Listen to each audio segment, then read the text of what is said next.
Hidden Sparks is an organization that is dedicated to helping Jewish day schools address the needs of children with learning and behavioral differences. We do that by working with classroom teachers, by training them to understand what's going on with the students who are struggling, understanding their behavior, understanding their temperament, understanding the ecology of the classroom, and working very specifically with classroom-based coaches so that the teacher is being given immediate strategies for helping that student succeed in their class. Ernesto's very smart. He fooled the teacher in 3 grades and he's reading the way he wants his teacher.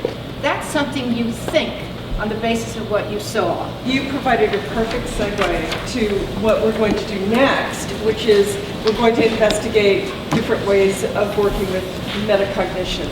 When we read through the observations and notes that were taken, that we were very targeted in regard to understanding some of the things that might be going on for the little girl that we were talking about. Okay. So what that said to us is looking at the student work really does reveal a lot. The philosophy of Hidden Sparks in terms of looking at how children learn, helping students who are struggling to find ways to be successful is so important. And I said, wow, a program that does what I'm already doing but does it in a more formal way sounded just right up my alley.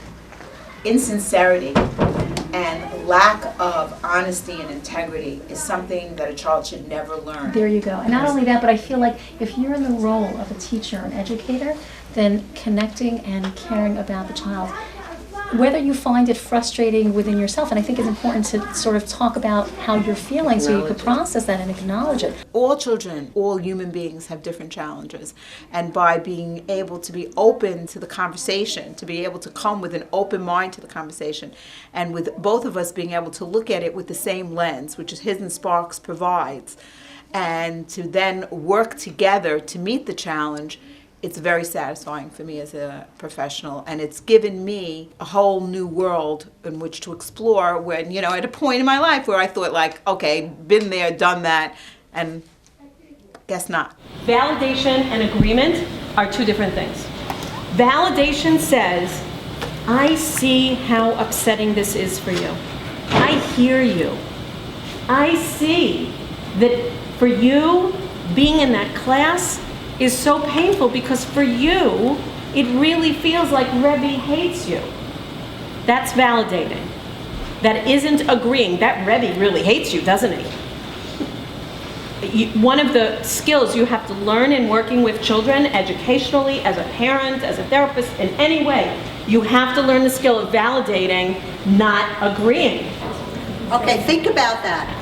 A kid with good higher order thinking, stuck in 4th grade, where he is feeling so stupid, who has an older brother who is severely cognitively impaired. All of these things that he's dealing with. Picture what he must be like in the classroom. Is this a kid who might cause some trouble to get out of reading? What might you see? We find in our schools that every day there are children who are falling through the cracks, who are invisible, who are being misunderstood, who are being punished, or who are simply not getting the services that they need. So training the classroom teachers is a win-win situation for everyone. So it's not the spelling, I think look how the letters are done. Like here they're crowded together, over here, and here they're more spread out. I would call it a spatial. Yes, but I see that her mistakes, example, there's no M there. And there's another word, example, the last paragraph. I just was impressed how everybody very intuitively focused on strengths and what the student can do before even thinking about what the student can't do. So either they've been brainwashed by Hidden Sparks in a good way, or just that's the type of people that are attracted to Hidden Sparks. But I thought that was right on.